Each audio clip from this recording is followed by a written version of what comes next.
आज हम आपको सुनाने जा रहे हैं पितृपक्ष की अद्भुत और पावन कथा। यह कथा केवल सुनने मात्र से ही मनुष्य के जीवन के सब पाप नष्ट हो जाते हैं। जो भी व्यक्ति श्रद्धा और मन से इस कथा को सुनता है, उसके ऊपर यदि पितृदोष हो तो वह समाप्त हो जाता है। उसके जीवन के सारे दुख, दरिद्रता और विघ्न बाधाएं मिट जाती हैं। उसके घर में सुख समृद्धि का वास होता है और धन धान्य की कभी कमी नहीं रहती। यह कथा सुनने वाले को पूर्वजों का आशीर्वाद मिलता है और उसका जीवन खुशियों और सौभाग्य से भर जाता है। पितृपक्ष का महत्व अत्यंत गहरा है। शास्त्रों में कहा गया है कि इस समय हमारे पूर्वज स्वयं धरती पर आते हैं और अपने वंशजों से तर्पण और स्मरण की अपेक्षा करते हैं। जब हम उनका विधिपूर्वक स्मरण करते हैं तो वे संतुष्ट होकर हमें आशीर्वाद देते हैं। उनके आशीर्वाद से जीवन में सफलता, शांति और प्रगति का मार्ग प्रशस्त होता है। लेकिन यदि उन्हें भुला दिया जाए तो उनका असंतोष परिवार में दुख और विघ्न बढ़ा देता है। इसीलिए पितृपक्ष केवल एक धार्मिक पर्व नहीं, बल्कि यह हमारे पूर्वजों के प्रति कृतज्ञता व्यक्त करने का सर्वोच्च अवसर है। यही महान कथा भगवान श्री कृष्ण ने अपने प्रिय वाहन गरुड़ जी को सुनाई थी। जब गरुड़ जी ने विनम्र भाव से भगवान से प्रश्न किया, हे प्रभु, पितृपक्ष का इतना महत्व क्यों है? इसमें क्या रहस्य छुपा है और क्यों कहा जाता है कि इसे मानने से जीवन के सारे दोष मिट जाते हैं? तब भगवान श्री कृष्ण ने मधुर मुस्कान के साथ कहा, गरुड़, पितृपक्ष का महत्व शब्दों में नहीं समा सकता। इसे समझने के लिए तुम्हें एक कथा सुननी होगी। इस कथा को सुनने मात्र से ही पितृदोष समाप्त होते हैं, जीवन से दुख और दरिद्रता दूर हो जाती है और घर परिवार में सुख और समृद्धि का वास होता है। और फिर भगवान श्री कृष्ण ने गरुड़ जी को वह अद्भुत कथा सुनानी प्रारंभ की। दोस्तों, आप भी इस कथा को ध्यानपूर्वक अवश्य सुनें। इस कथा के श्रवण मात्र से मनुष्य के सभी पाप और दोष नष्ट हो जाते हैं। पितृदोष से मुक्ति मिलती है, सभी कर्ज उतर जाते हैं और धन, धान्य तथा संपत्ति की प्राप्ति होती है। साथ ही सुंदर और गुणवान पत्नी का लाभ होता है। संतानहीन को संतान की प्राप्ति होती है।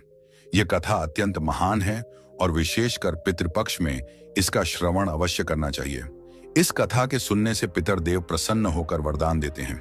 श्री कृष्ण कहते हैं, हे गरुड़, प्राचीन काल की बात है। रुचि नामक एक राजा थे। उन्होंने संसार के मोह माया को त्याग दिया और निर्भय होकर ब्रह्मचर्य का पालन करते हुए पृथ्वी पर विचरण करने लगे। वे संसार की सभी भोग विलास की वस्तुओं को छोड़ चुके थे। उन्होंने घर गृहस्थी से भी नाता तोड़ लिया था। वे केवल एक बार भोजन करते और अधिकतर वन में ही विचरण करते रहते थे। राजा रुचि को ऐसा वैराग्य धारण किए देख उनके पितृगण अत्यंत दुखी हो गए। उन्होंने सोचा, हमारा वंशज यदि इस प्रकार संन्यास ले लेगा तो वंश की वृद्धि कैसे होगी? इससे तो वंश नष्ट हो जाएगा। इस चिंता से व्याकुल होकर उन्होंने निश्चय किया कि वे स्वयं जाकर राजा रुचि से मिलेंगे और उन्हें वैराग्य का त्याग करने के लिए समझाएंगे। एक दिन जब राजा रुचि गहन ध्यान और तपस्या में लीन थे, तभी उनके समस्त पितृगण वहां प्रकट हुए। जब उन्होंने आंखें खोली तो अपने सामने 4 दिव्य आत्माओं को खड़ा देखा। वे आश्चर्यचकित हो गए और प्रणाम करते हुए बोले, हे महान आत्माओं, आप कौन हैं और किस कारण से मेरे दर्शन देने आए हैं? वे दिव्य आत्माएं बोली, वत्स, हम तुम्हारे पूर्वज हैं। तुम्हारे इस वैराग्यपूर्ण आचरण से हम अत्यंत दुखी हैं, इसलिए तुमसे मिलने आए हैं। यह सुनकर राजा रुचि ने विनम्रता से कहा, हे पितृगण, आपके दर्शन से मैं धन्य हो गया, किंतु आप मेरे आचरण से दुखी क्यों हैं? मुझसे कौन सी भूल हो गई है? कृपया विस्तार से बताइए। पितरों ने कहा, वत्स, तुमने विवाह क्यों नहीं किया? विवाह स्वर्ग और मोक्ष प्राप्ति का श्रेष्ठ मार्ग है। गृहस्थ आश्रम के बिना मनुष्य का कल्याण नहीं होता। गृहस्थ में रहकर ही देवताओं, पितरों, ऋषियों और अतिथियों की सेवा की जा सकती है। विवाह और संतान के बिना मनुष्य देवऋण और पितृऋण से मुक्त नहीं हो सकता। संतान उत्पन्न किए बिना स्वर्ग की प्राप्ति असंभव है। यदि तुमने विवाह नहीं किया तो मृत्यु के बाद तुम्हें नरक मिलेगा और अगले जन्म में भी दुख भोगने पड़ेंगे। राजा रुचि ने उत्तर दिया, हे पितरों, विवाह करना अत्यंत दुखदायी है। इससे पाप बढ़ता है और अंत में अधोगति मिलती है। इसी कारण मैंने विवाह का त्याग किया है। स्त्री के साथ संबंध करने से मुक्ति नहीं मिलती। जो व्यक्ति अविवाहित रहकर विद्या अर्जित करता है और ज्ञान से आत्मा को शुद्ध करता है, वही श्रेष्ठ है। इसीलिए मैंने ब्रह्मचर्य का मार्ग चुना है। यह सुनकर पितरों ने कहा, वत्स, तुम्हारी बात उचित है कि इंद्रियों को वश में रखकर आत्मा को ज्ञान से निर्मल करना चाहिए, किंतु यह कल्याण का पूर्ण मार्ग नहीं है। यज्ञ, तप और दान के द्वारा अमंगल दूर होते हैं। जो शुभ और अशुभ कर्म फल की इच्छा रहित होकर किए जाते हैं, वे बंधन का कारण नहीं बनते। पूर्व कर्म का अक्षय केवल भोग से ही होता है। पूर्व जन्म का जो पुण्य कर्म है, वह सुख दुख का भोग करने से निरंतर क्षीण होता रहता है।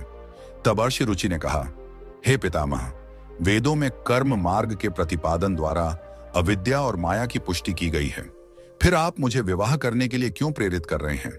विवाह करने से तो मेरा अनिष्ट ही होगा। पितरों ने उत्तर दिया, वत्स, यह सत्य है कि कर्म अविद्या है, किंतु विद्या प्राप्त करना भी एक प्रकार का कर्म है। शास्त्रों में जो विहित कर्म बताए गए हैं, सज्जन पुरुष उनका उल्लंघन नहीं करते। उन्हीं के पालन से मोक्ष की प्राप्ति होती है। शास्त्रों में विवाह का आदेश दिया गया है। विवाह न करने वाले पुरुष को मुक्ति नहीं मिलती। संतान के बिना मोक्ष संभव नहीं है। संतान के द्वारा किए गए श्राद्ध कर्म से ही पितरों की तृप्ति और पुरुष को मुक्ति मिलती है। इसलिए हे पुत्र, तुम विधि पूर्वक विवाह करो। यदि विवाह नहीं करोगे तो तुम्हारे सभी कर्म व्यर्थ हो जाएंगे और तुम विफलता को ही प्राप्त करोगे। हमारे वंश के नष्ट होने पर हम पितरों की आत्माएं भी अतृप्त रह जाएंगी। पितरों ने आगे कहा, वत्स, विवाह करके संतान उत्पन्न करने से ही तुम अपने पितरों को संतुष्ट कर सकोगे। श्री कृष्ण कहते हैं, हे गरुड़। पितरों के ऐसे वचन सुनकर श्री रुचि को बड़ी ग्लानि हुई और उन्होंने विवाह करने का निश्चय किया। तब उन्होंने अपने पितरों से कहा, हे पितृगण, अब मैं वृद्ध हो गया हूं, मुझे कौन अपनी कन्या देगा? वैसे भी वृद्धावस्था में विवाह करना अत्यंत कठिन है। पितरों ने कहा, हे वत्स, यदि तुमने हमारे वचनों का पालन नहीं किया तो हम पितरों का पतन हो जाएगा और तुम्हारी भी अधोगति होगी। इतना कहकर वे अदृश्य हो गए। श्री कृष्ण कहते हैं, हे गरुड़। पितरों की बातें सुनकर और श्री रुचि अत्यधिक व्याकुल हो उठे। वे अपने पितरों की मुक्ति के लिए विवाह करने का विचार करते हुए कन्या की खोज में पृथ्वी पर विचरण करने लगे, किंतु उन्हें कहीं भी योग्य कन्या न मिली।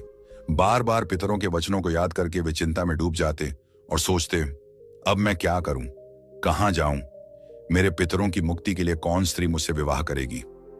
बहुत देर तक मनन करने के बाद आर्षि रुचि ने ब्रह्मा जी की तपस्या करने का निश्चय किया। उन्होंने 100 वर्षों तक वन में घोर तपस्या की। उनकी कठोर साधना से प्रसन्न होकर जगत पिता ब्रह्मा जी उनके समक्ष प्रकट हुए और बोले, हे रुचि, मैं तुम्हारी तपस्या से प्रसन्न हूं। जो भी अभिलाषा हो बताओ, मैं अवश्य उसे पूर्ण करूंगा। ऋषि रुचि ने विनम्रता पूर्वक प्रणाम करते हुए कहा, हे परमपिता, मेरे पितरों ने मुझे संतान उत्पन्न करने का आदेश दिया है, किंतु मुझे विवाह योग्य कोई कन्या नहीं मिल रही। कृपया मुझे एक कन्या प्रदान करें ताकि विवाह करके मैं संतान प्राप्त कर सकूं। तब ब्रह्मा जी बोले, हे विप्र, तुम स्वयं संसार के प्रजापति बनोगे। तुम्हारे द्वारा प्रजा की सृष्टि होगी। तुम्हारे पितरों ने जो कहा है वह सत्य है। तुम्हें विवाह करना चाहिए। इस अभिलाषा को मन में रखते हुए पितरों की पूजा करो। वे प्रसन्न होकर तुम्हें उत्तम स्त्री प्रदान करेंगे और तुम्हारी इच्छा पूर्ण होगी। इतना कहकर ब्रह्मा जी अंतर्ध्यान हो गए। ब्रह्मा जी के वचन सुनकर आर्षि रुचि ने निश्चय किया कि वे पुनः अपने पितरों को प्रसन्न करेंगे। वे एक नदी के तट पर पहुंचे और एकांत में बैठकर अपने पितरों का तर्पण किया। तर्पण के बाद एकाग्र चित्त होकर वे भक्ति पूर्वक पितरों की स्तुति करने लगे। श्री कृष्ण कहते हैं, हे गरुड़, आर्षि रुचि ने जो स्तुति अपने पितरों के लिए की, उसे प्रत्येक मनुष्य को ध्यान पूर्वक सुनना चाहिए। यह स्तुति सब पापों और दोषों को नष्ट करने वाली है। जो इसे केवल एक बार भी सुन ले, उसके अनेक पाप नष्ट हो जाते हैं और उसे पितरों का आशीर्वाद प्राप्त होता है। इसीलिए हे गरुड़, तुम भी इसे ध्यान से सुनो, तभी इस कथा के श्रवण का फल तुम्हें मिलेगा। आर्षि रुचि स्तुति करने लगे। जो अधिदेवता के रूप में विद्यमान रहते हैं और जो श्राद्ध के अवसर पर देवताओं से स्वधा द्वारा तृप्त किए जाते हैं, उन सभी पितृगणों को मैं प्रणाम करता हूं। स्वर्ग में अवस्थित महर्षि गण भक्ति और मुक्ति की इच्छा से मानसिक श्राद्ध द्वारा जिन पितरों को तृप्त करते हैं, उन सभी पितरों को भी मैं प्रणाम करता हूं। अग्निस्वात, वर्षद, आज्ञा और सोमपति गण इस श्राद्ध में मेरे द्वारा तृप्त होकर संतुष्ट हों। अग्निस्वात पितर मेरी पूर्व दिशा की, वर्षद पितर दक्षिण दिशा की, आज्ञा पितर पश्चिम दिशा की और सोमपति पितर उत्तर दिशा की रक्षा करें। ये सभी पितृगण भूत, प्रेत, पिशाच और असुरों के कारण उत्पन्न दोषों से सदा हमारी रक्षा करें। विश्वभुक, आराध्य, धर्म, धान्य, शुभानंद, भूतिकृत और भूति नामक 9 गण, कल्याण, कल्द्र, श्रेय, कलता, हेतु और अनघ नामक 6 गण, तथा वर, वरेण्य, वरद, तुष्टि, पुष्टि, विश्वपात और धाता नाम से विख्यात 7 गण और महात्मा, महित, महिमा, महावान और महाबल नामक 5 गण, इन सभी पितरों को मैं प्रणाम करता हूँ। ऋषि रुचि की इस स्तुति से समस्त पितृगण प्रसन्न हो गए। उसी समय एक दिव्य तेज उत्पन्न हुआ जिसने आकाश मंडल में चारों ओर प्रकाश फैला दिया और संपूर्ण विश्व को अपने तेज से आच्छादित कर लिया। उस अद्भुत प्रकाश को देखकर श्री रुचि घुटनों के बल बैठकर पुनः अपने पितरों की स्तुति करने लगे। उनकी स्तुति सुनकर पितृगण अत्यंत प्रसन्न होकर उनके सम्मुख प्रकट हुए। अर्षि रुचि ने पुष्प, गंध और विविध नैवेद्य अर्पित किया। पितरों ने उन्हें स्वीकार किया और प्रकट होकर कहा, हे पुत्र, तुम्हारी स्तुति से हम अत्यंत प्रसन्न हैं, इसलिए अब निसंकोच अपनी इच्छा बताओ। नतमस्तक होकर ऋषि रुचि ने कहा, हे पितृदेव, ब्रह्मा जी ने मुझे सृष्टि की रक्षा के लिए प्रजापति बनाया है, इसलिए मैं गुणवान, चरित्रवान और योग्य पत्नी की कामना करता हूं, जिससे संतान उत्पन्न करके मैं अपना और अपने पितरों का हरण चुका सकूं।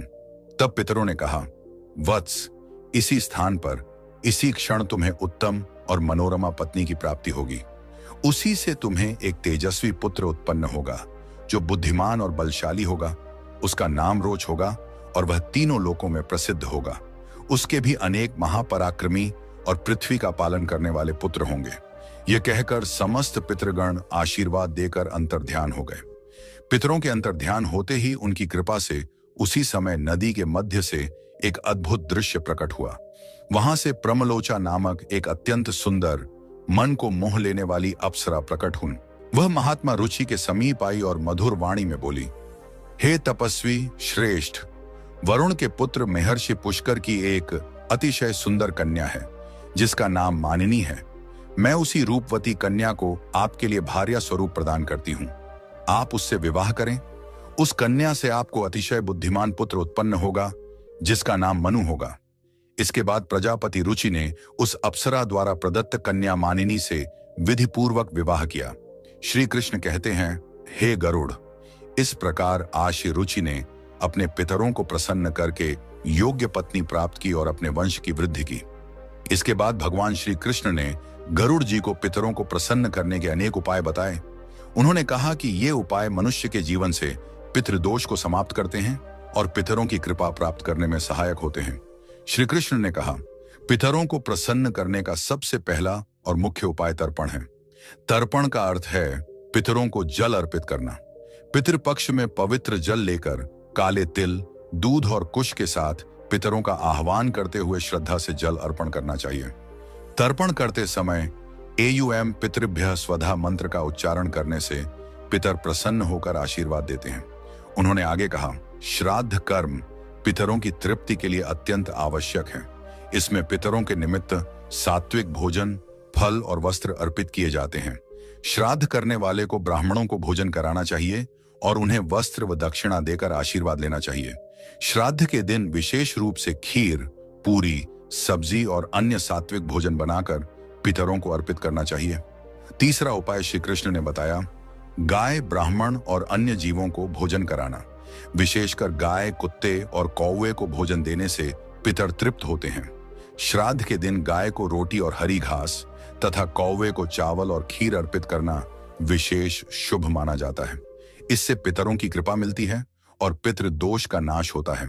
फिर श्री कृष्ण ने कहा, पीपल और तुलसी के वृक्ष की पूजा करना भी पितरों को प्रसन्न करने का श्रेष्ठ उपाय है। पीपल का वृक्ष पितृगणों का निवास स्थान माना जाता है, जबकि तुलसी देवी लक्ष्मी का प्रतीक है। श्राद्ध के दिन पीपल और तुलसी की पूजा करके तथा पीपल के नीचे दीप जलाकर पितरों को तृप्त किया जाता है। इससे पितर प्रसन्न होकर परिवार को सुख, समृद्धि और आशीर्वाद प्रदान करते हैं। भगवान श्री कृष्ण ने गरुड़ जी से कहा, जो व्यक्ति पितृदोष से पीड़ित होता है उसे गया जी या अन्य पवित्र तीर्थों पर जाकर पिंडदान करना चाहिए। गया जी में किया गया पिंडदान पितरों को संतुष्ट करता है। वे मोक्ष प्राप्त करते हैं और अपने वंशजों को आशीर्वाद देते हैं। पिंडदान के समय काले तिल, कुश और चावल का उपयोग कर पितरों को अर्पण करना चाहिए। यह प्रक्रिया उनकी आत्मा को शांति और तृप्ति देती है। श्री कृष्ण आगे कहते हैं, पितरों को प्रसन्न करने के लिए श्राद्ध पक्ष में व्रत रखना चाहिए। इस समय सात्विक आहार ग्रहण करना चाहिए और ब्रह्मचर्य का पालन करना चाहिए। श्राद्ध पक्ष में मांस, मदिरा और तामसिक आहार का सेवन नहीं करना चाहिए। व्रत के दौरान भगवान विष्णु, शिव और देवी लक्ष्मी की आराधना करनी चाहिए। इससे पितरों की आत्मा को शांति मिलती है और वे प्रसन्न होकर आशीर्वाद देते हैं। भगवान श्री कृष्ण ने बताया, पितरों को संतुष्ट करने का एक विशेष उपाय है अन्नदान और वस्त्रदान। गरीबों, ब्राह्मणों और साधुओं को भोजन और वस्त्र अर्पित करने से पितरों की आत्मा तृप्त होती है। श्राद्ध पक्ष में किया गया यह दान मनुष्य को अपार पुण्य देता है और पितृ दोष से मुक्ति दिलाता है। पितरों की कृपा से परिवार में सुख समृद्धि बनी रहती है। उन्होंने कहा, पवित्र नदियों, विशेषकर गंगा में स्नान करके पितरों के लिए जल अर्पित करना अत्यंत शुभ माना जाता है। गंगा जल पितरों की तृप्ति का सर्वोत्तम माध्यम है। इससे पितृ दोष समाप्त होता है और व्यक्ति के पाप धुल जाते हैं। गंगा स्नान से पितरों की आत्मा को शांति मिलती है और वे प्रसन्न होकर वंशजों को आशीर्वाद देते हैं। श्री कृष्ण ने यह भी बताया, पितरों को प्रसन्न करने के लिए सत्संग में सम्मिलित होना और पवित्र ग्रंथों का पाठ करना चाहिए। विशेष रूप से भगवत गीता का 11वां अध्याय पढ़ना अत्यंत लाभकारी है। इसके पाठ से पितरों की आत्मा को शांति मिलती है और वंशजों पर उनकी कृपा बनी रहती है। भगवान श्री कृष्ण ने अंत में कहा, जो भी व्यक्ति इन उपायों को श्रद्धा और विश्वास के साथ करता है, उसे जीवन में सभी प्रकार के सुख और समृद्धि प्राप्त होते हैं। पितृदोष से मुक्ति मिलती है और परिवार में शांति बनी रहती है। हे गरुड़, जो इन उपायों का पालन करता है, उसके पितर सदैव प्रसन्न रहते हैं। तो दोस्तों, इस प्रकार गरुड़ पुराण में पितृपक्ष की कथा और पितरों को प्रसन्न करने के उपायों का विस्तार से वर्णन मिलता है।